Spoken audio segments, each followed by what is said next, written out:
Thank you, God. Should we try this way first? Or just When I first started, like 2-3 minutes before it was getting me abrupt. So I stopped close and redid. And then I tried it again. It gave another broadcasting area. So I tried it again. And then it gave another one up here. So they kept recording one. So maybe it's still on. It's not trying to record right at that time. It happened once I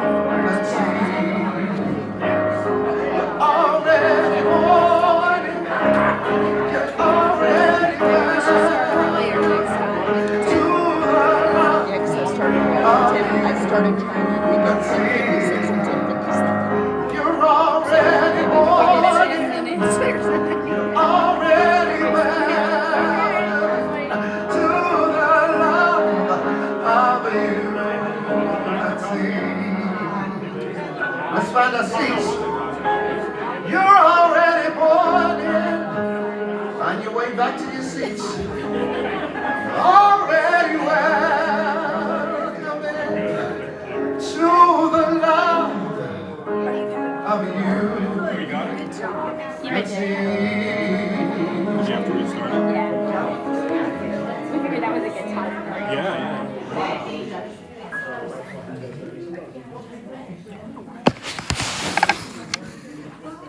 I'll get back to her and see where I'm at.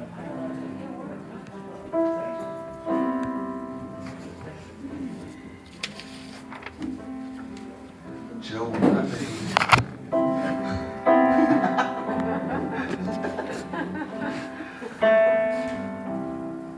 Imagine there's no heaven.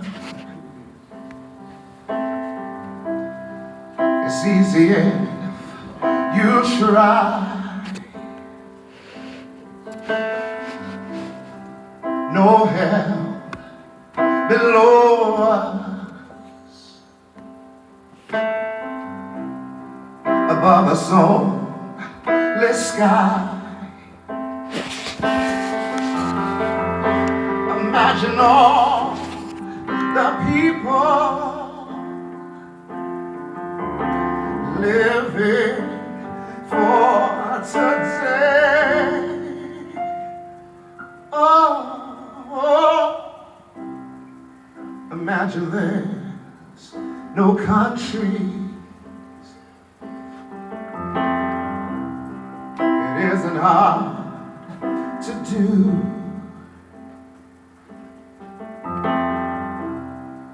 Nothing to kill or die for. No religion to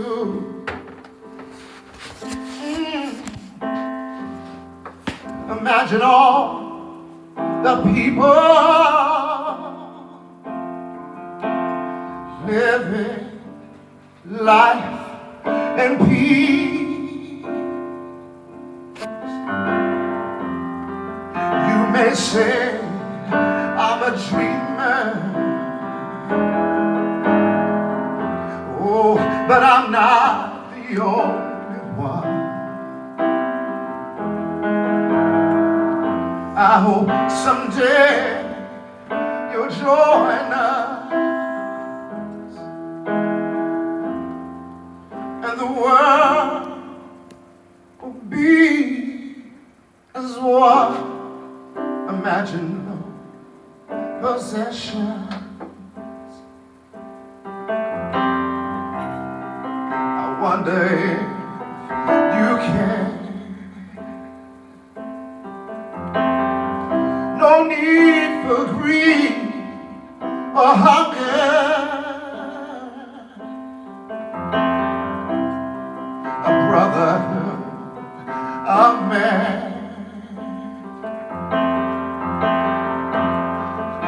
imagine all the people sharing all the world.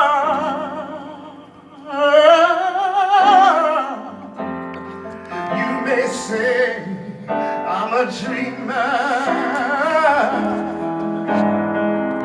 oh, but I'm not the only one. I hope someday you'll join us, and the world will be as one. You may say I'm a dreamer, but I'm not the only one. I hope someday you'll join us, and the world will be as one. And the world will be as one. And the whole wide world will be. The world will be as one.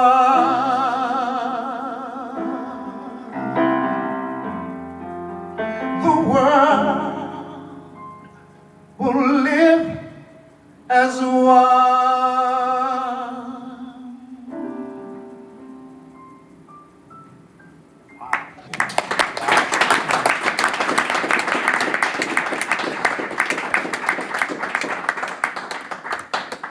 One of my favorite songs. Yeah, great. Well, I want to introduce our special guest speaker, our very own Eric Miller this morning. He met his wife Laura at Sunny Picture Studios at a sales meeting in 2002, and I guess there was some magic there because in 2005 they had a pirate-themed wedding in Las Vegas. Arrgh! I can imagine what that was like. And a year later they moved to Las Vegas, where they lived for the next 17 years. Eric and Laura were introduced to New Thought in 2007 from watching the movie The Secret. How many have seen that movie, The Secret? It's fabulous. It's fabulous. Now, when I watched it, I said, what's the big deal? But it was a movie. I mean, it was great. They discovered Unity in 2017 and started attending regular services in Las Vegas when Reverend Shad Groveland was the minister there. Now, Shad Groveland today is the CEO of Unity Ministries. Now, after Reverend Shad moved to Unity of Boulder, Eric and Laura became involved with the Center of Spiritual Living, sometimes called Religious Science, or formerly called that, in Las Vegas. And they continued to visit CSL churches and Unity churches whenever they travel. Eric works today as a technical writer and has also authored several books. The most recent is A Caregiver's Journey, which is self-care tips for caregivers and loved ones suffering from dementia. And this was published in 2021. Last year, based on intuition and a vision for their new future, of course we know what that's all about. There are no coincidences, right? They decided to move here to Chattanooga in July, all the way from Las Vegas. And they have been involved with the Unity of Chattanooga very actively ever since. Eric and Laura are committed to the spiritual learning that we offer here. They're currently sponsoring a spirit group based on the book Gary Simmons' Eye of the Storm. Eric is also our vice president of our board, and he will be talking this morning about one of his favorite books, Life Visioning, by Michael Beckwith. So please join me in welcoming Eric Miller.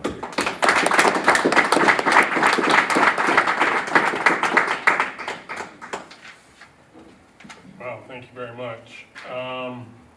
Let me just set my timer here because sometimes I go a little long in the tooth. It never bothers me. Well, yeah, as Reverend Doug said, been interested and a student of New Thought for quite a few years. And personally, sometimes I've found it difficult bridging my spiritual life and some of my spiritual values with the physical world. I mean, does anybody else have that kind of, I mean, and so getting from the spiritual to the physical requires more than just reading, requires more than just listening to or talking about positive, life-affirming messages. A good book can inspire us temporarily, but is that message still with us on Monday mornings, Wednesday afternoons, Friday afternoons when we're desperate for distraction? Not always, right? But one of the foundational tenets of New Thought that really strikes me is that thoughts lead to words lead to actions, and actions lead to destiny. And that's something we can apply in our lives 7 days a week. And wherever we are, in whatever situation we're in, we have that self-control if we just remember it. And one of the things, I'm going to be talking today about Reverend Michael Beckwith's book, Life Visioning. And this preamble to me is really important because he distinguishes between visualizing and visioning. And that's a really important distinction that he goes into in great depth in the book. I mean, this is a deep book for those of you that have read it. And I'm not going to, I have 14 pages of notes here. I'm not going to read the novel to you. But he does a wonderful job of talking about how we apply these spiritual principles in our own life.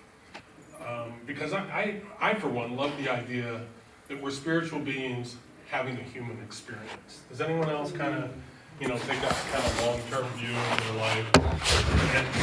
And so God, universal love, infinite source, the divine energy, whatever you want to call it, granted us free will, right? So it's up to us, and really only us, to make our human experience as positive and joyous as possible. But the caveat with that, at least for me, is that free will comes with a great deal of responsibility, right? I mean, how do we use it? What if we screw up and make the wrong decision? I don't know about you, but the idea of using, or worse, misusing my free will has often led me to no small degree of what I call, and what a lot of people call, I think psychologists call, analysis paralysis, where we get into that just, what do I do? All this information I've got, I'm weighing this and that. Sometimes we decide that maybe it's best not to make a decision. And not make a decision about what we want, not make a decision about what our happiness is. But actually, that's a decision in and of itself, right? Deciding not to make a decision is a decision. And 9 times out of 10, indecision is not a very good decision, right? Fortunately, Reverend Beckwith gives us several tools for managing the power and responsibility of our free will, and helps us find balance in this universe of infinite possibilities. But first, let me make a distinction that he makes, that there are 2 different tools to do this. One is visualizing. There's many tools, but one is visualizing and one is visioning. Visualization taps into the power of our imagination. He describes it as a doing practice that's activated by the power of our imagination. It enables our mind's eye to visualize a desired, tangible, or sometimes intangible, desired object. And, for any sports fans out there, I think a lot of us know that many modern day sports teams and athletes use visualization to see themselves score the winning touchdown, hit the bottom of the 9th home run that wins the game, ultimately win the national championship. Students taking tests visualize themselves getting the answers correctly and receiving that desired grade. Others use it to find a new job or see a desired balance on their checking account statement at the end of the month. And that works, by the way. I've used that, and it really does. I added a couple zeros, 1 0 to our account, made a big difference. But visualization can also be used to find a perfect partner, build healthy, vibrant relationships, and by those who desire healing. Visualization helps heal, because I don't have really time to go into it in this talk, but I always find it interesting that the word disease is spelled dis-ease. There's a lot of root karma there.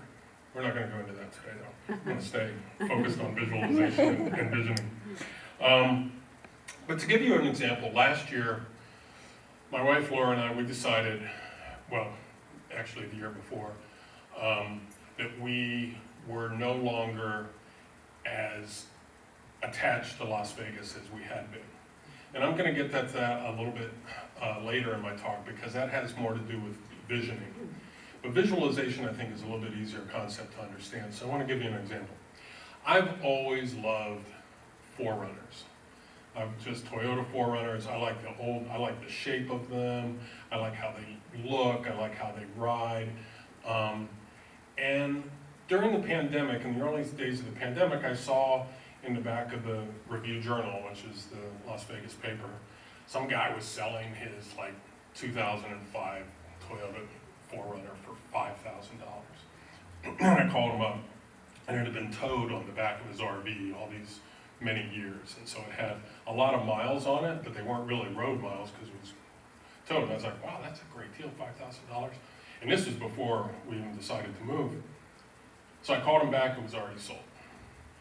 Well, jump forward to last year, I decided when we thought, hey, you know what, we might be moving, we're gonna need a bigger car, bigger truck, and we're gonna need something, we're thinking about buying a boat if we're moving by a lake. We were originally thought we'd be moving to Nashville.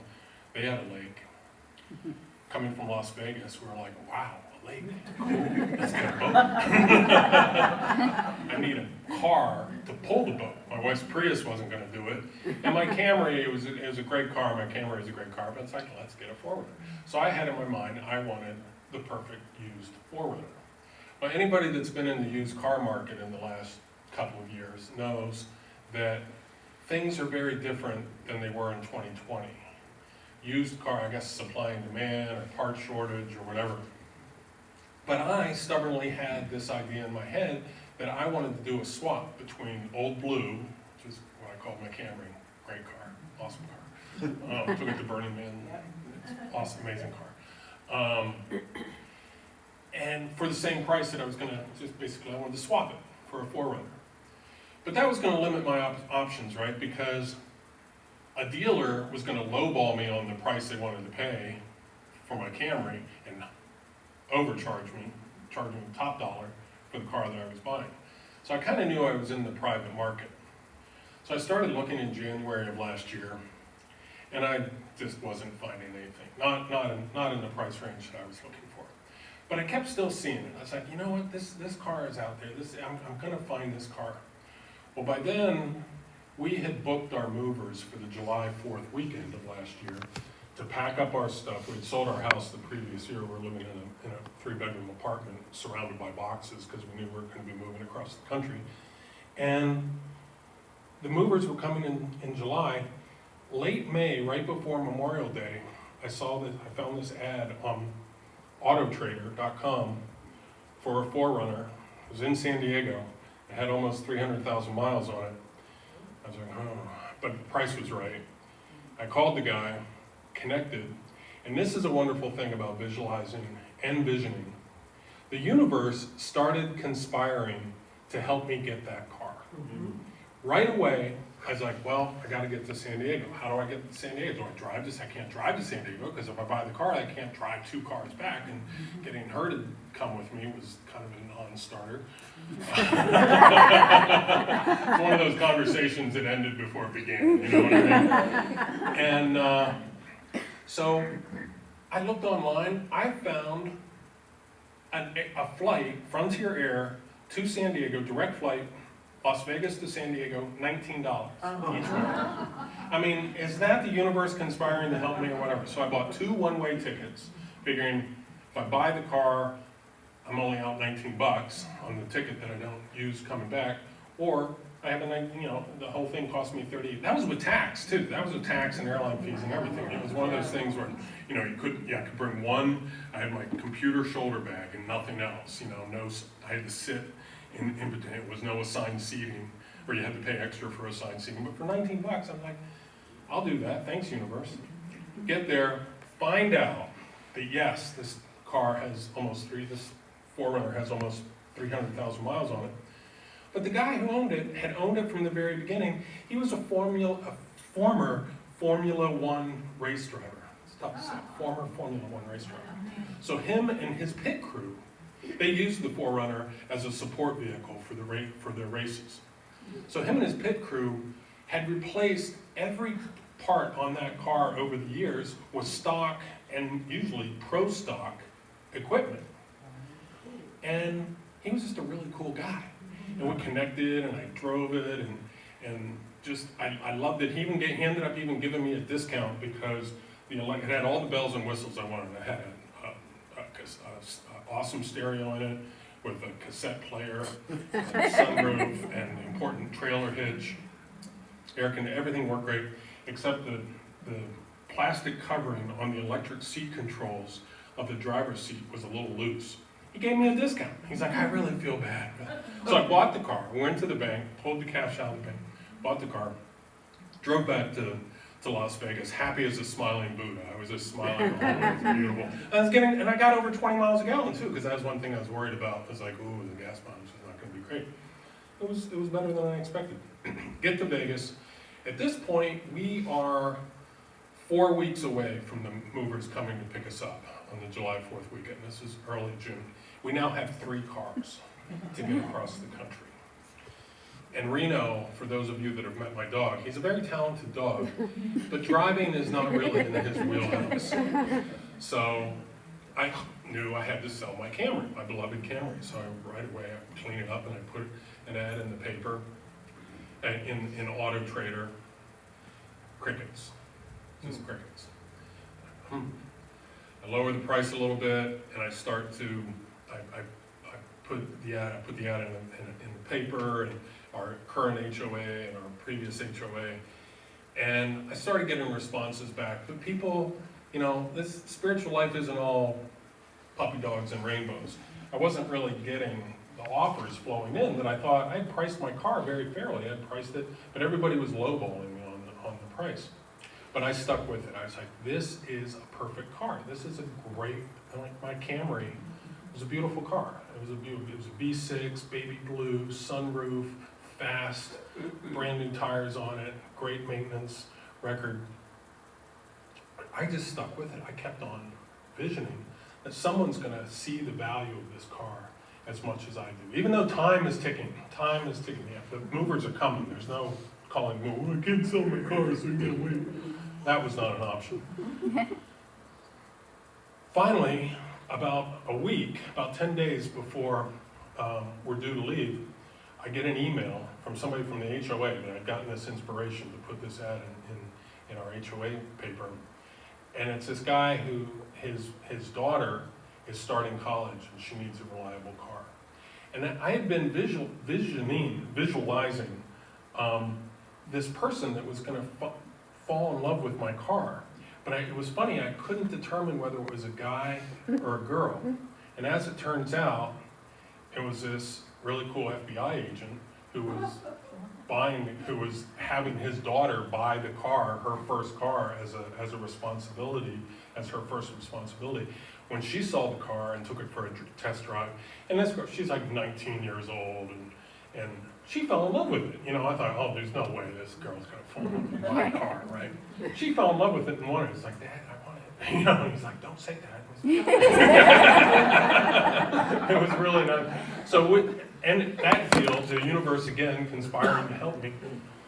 the car, we finished the paperwork and the deal like 5 days before the movers were coming.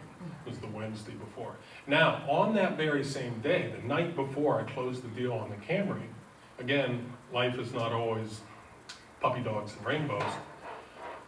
One of our neighbors in the apartment development, gated community where we were living, sawed the catalytic converter out of my wife's Prius 5 days before we're leaving across the country.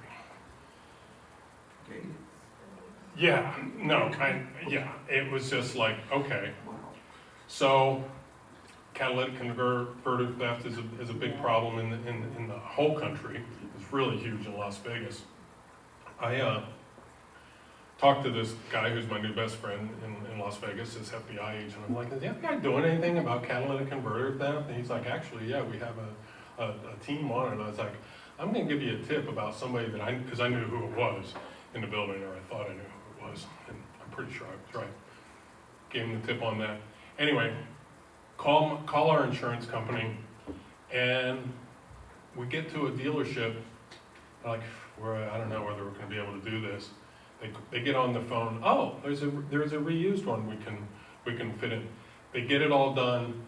They get the car finished on Saturday. Now the movers are coming on Monday, July 4th. We had scheduled the movers so 2 days to spare. I mean, that is just, to me, that is just the epitome of the power of visualization, because I didn't give up wanting that forerunner. I knew that my forerunner was out there. And as soon as I found it, the universe conspired to give it to me. And the same with all of a sudden needing to sell the Camry. I knew that there was somebody out there that wanted it, and I visualized them. I visualized the ads every morning. I was going to get an email or a phone call. Someone was going to contact me about this car. And again, it didn't happen right away. It certainly didn't happen on my timeline. If I had to do it, I wouldn't have chosen that timeline to buy a new car and sell a used car a month before we're moving across the country. But that's the wonderful thing about the universe, and that's the wonderful thing about an infinite universe that's full of infinite possibilities. When we set our thoughts and our words and our actions in alignment with that, and we remain open to what the universe wants to give us on its timeline, not mine, amazing miracle things happen. And even when there's bumps on the road, like because it was funny, Prius, you push the button to turn it on, and it sounded like a 1967 tricked out Camaro, you know. I was like, that's unusual. Prius. Anyway, it all worked out.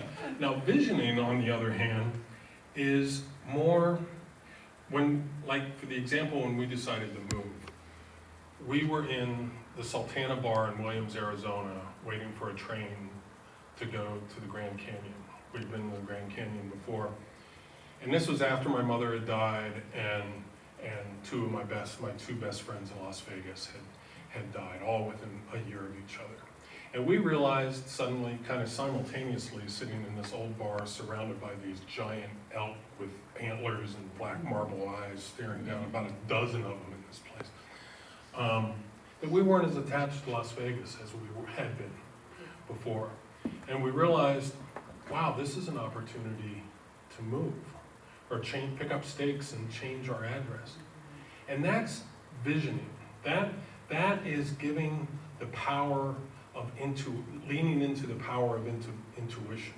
When visualization is utilizing the power of imagination, visioning utilizes the power of intuition. It empowers our intuition.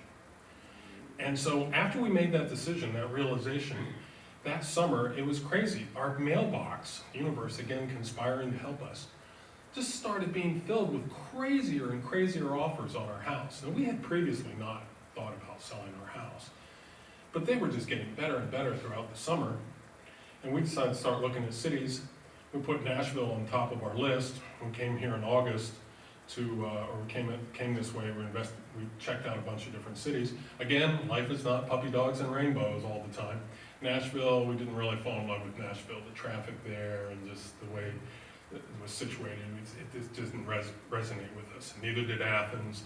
We ended up putting Savannah and Chattanooga back, or Charlotte back on our list out of desperation. But then on the way back, when we were on the way back to her family's house, because we'd borrowed their car to do this loop and check out these cities, her mother's car, on the way back to Dalton, I saw that there was an open house by the lake in Chattanooga. And we had come up from Dalton to go to the boathouse several times. But we both had an impression of Chattanooga that it was very, very small. Again, the universe conspiring to help us.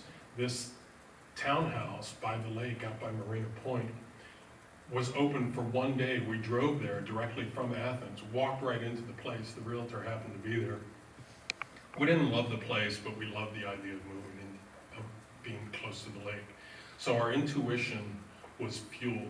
We went back to Vegas. We accepted a crazy offer on our house and ended up moving into an apartment for 9 months as we transitioned, because we didn't know right away where we were going to move. We didn't have a house in Chattanooga. The market was crazy. Where's Gino?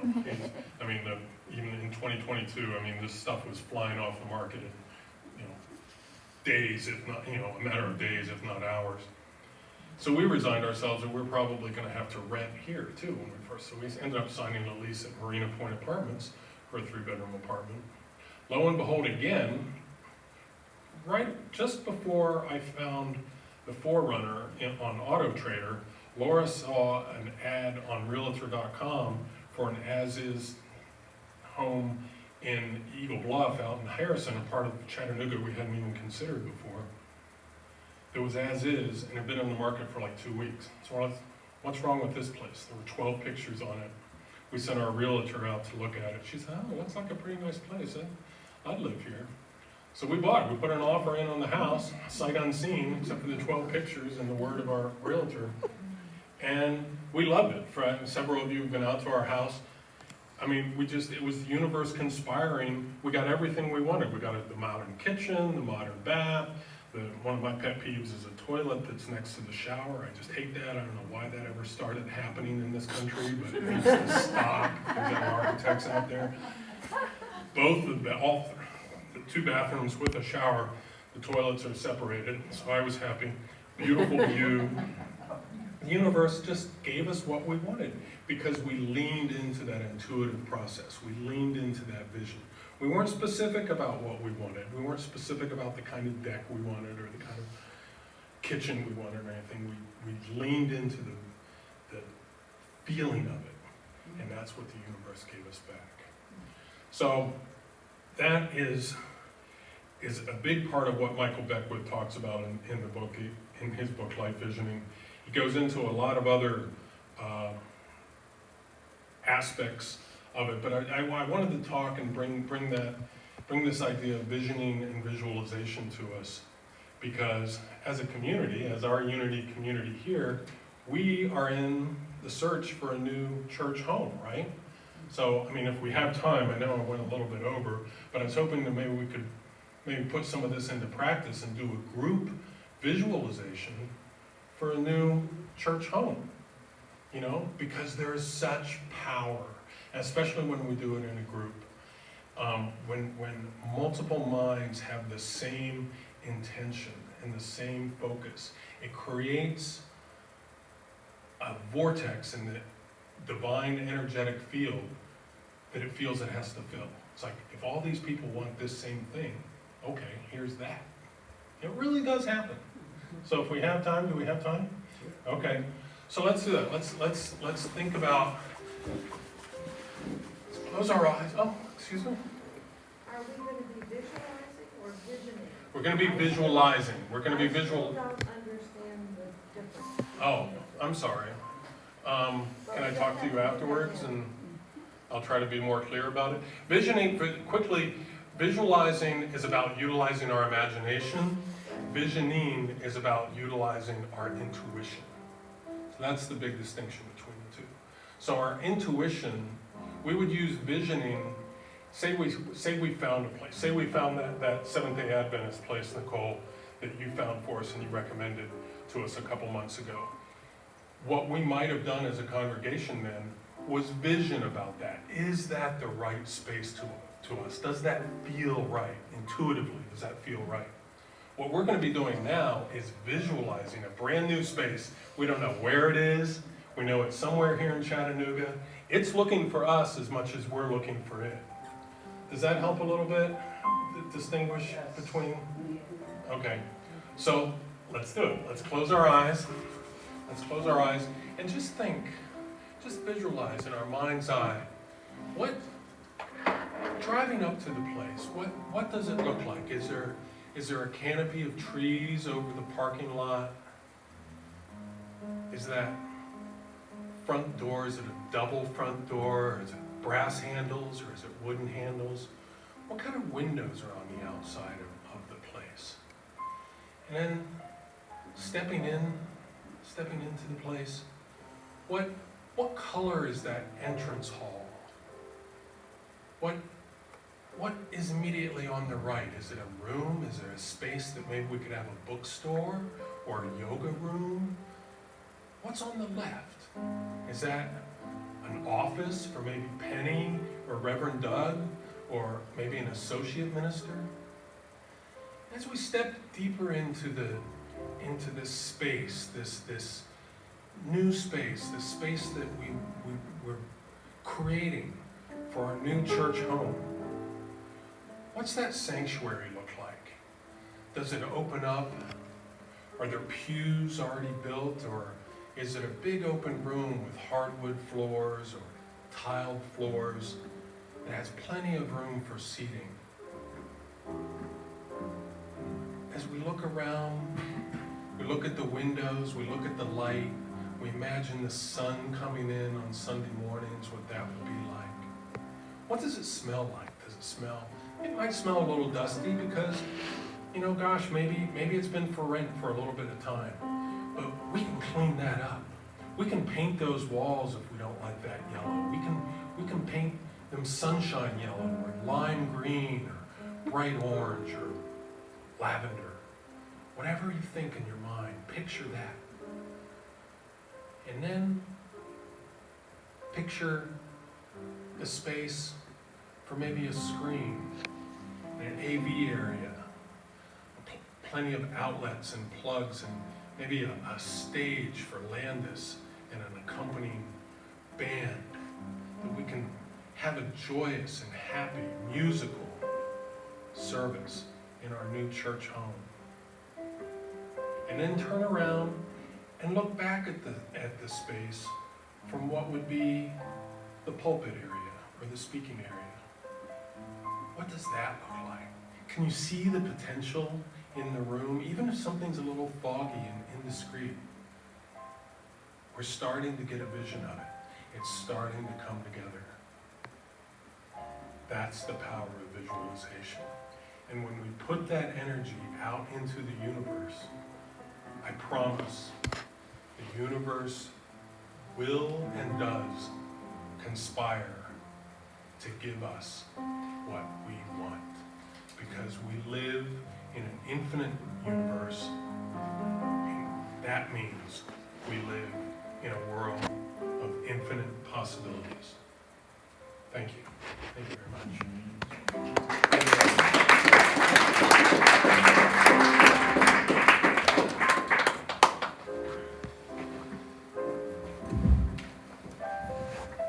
Wow, thank you, Aaron.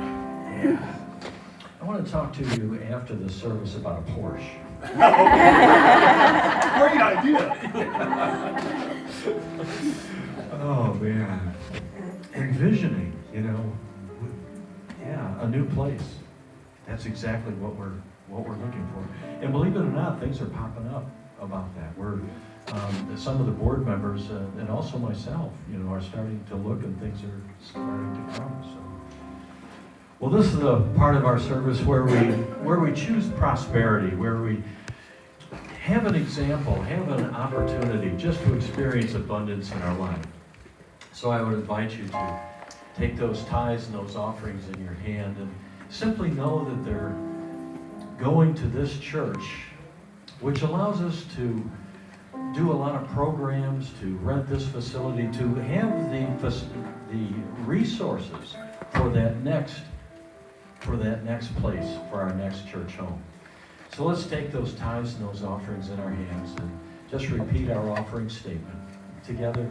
Divine love, through me, blesses and multiplies all that I am, all that I have, all that I give, and all that I receive.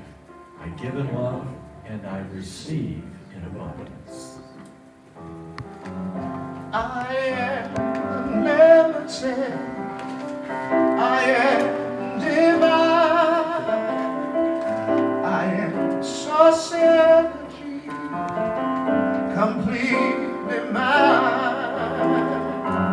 Aware in consciousness that all you feel so light can never be.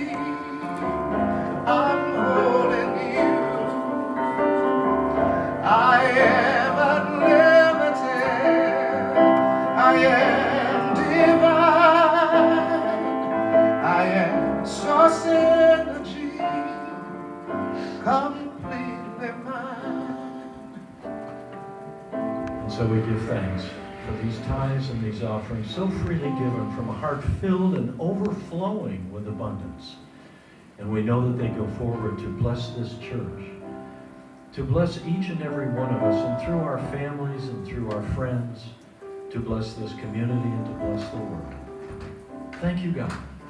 So it is. Aware in consciousness that all you feel so lack can never be. I'm whole in you. So lack can never be. I'm whole in you.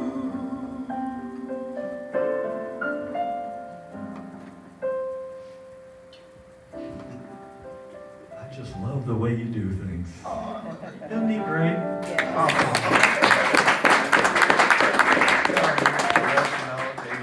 Just bless you. If I was white, I'd be pink.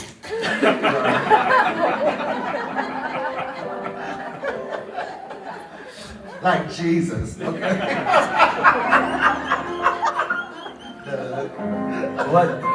Well, Lance, I like your hairdo and your beard, so we must be brothers from a different mother. So, yeah. Every Thursday night at 6 o'clock, we get together at the Spot on the East Main Street. So if you'd like to come and join us and just have some gentle conversation. Huh? Did you call me a spy? No, that's the name of the place. I'm playing, y'all. Just having fun. All right. Oh man! And next week, while you are on vacation or wherever you're going. I'm not on vacation. I'm just away. Oh, Little difference. all right. Big difference in vacation and away. All right. All right. Actually, for about 3 weeks. Yeah. Yeah, and I harassed you this morning about that. Okay. I love y'all. We're gonna miss you. I'll miss y'all too. Well, anyways, next Sunday, Sean O'Shea, many of you know Sean O'Shea, will be our guest musician, and I'll be back on the pulpit. And also next week is potluck, so make sure to bring something that you enjoy, that you would like to pass for everyone else to have a piece of. So without further ado, let's stand and sing our peace song. Just join across the aisle, grab those hands, and get ready to sing.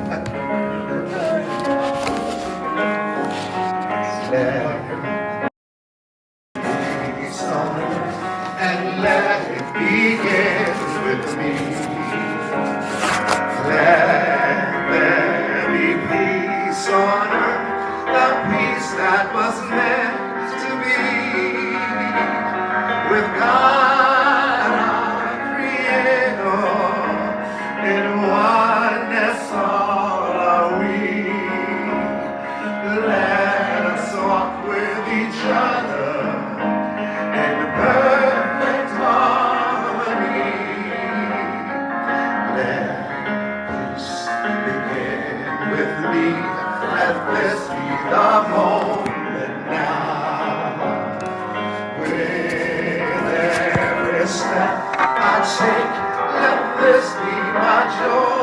just vow to take each moment and live each moment in peace eternally. Let there be peace on earth and let it begin with me. And together our prayer for protection. The light of God surrounds us. The love of God enfolds us. The power of God protects us. The presence of God watches over us. Wherever we are, God is, and all is well. And as you go forward this week, have the picture of that brand new Unity of Chattanooga church home. Have a great week.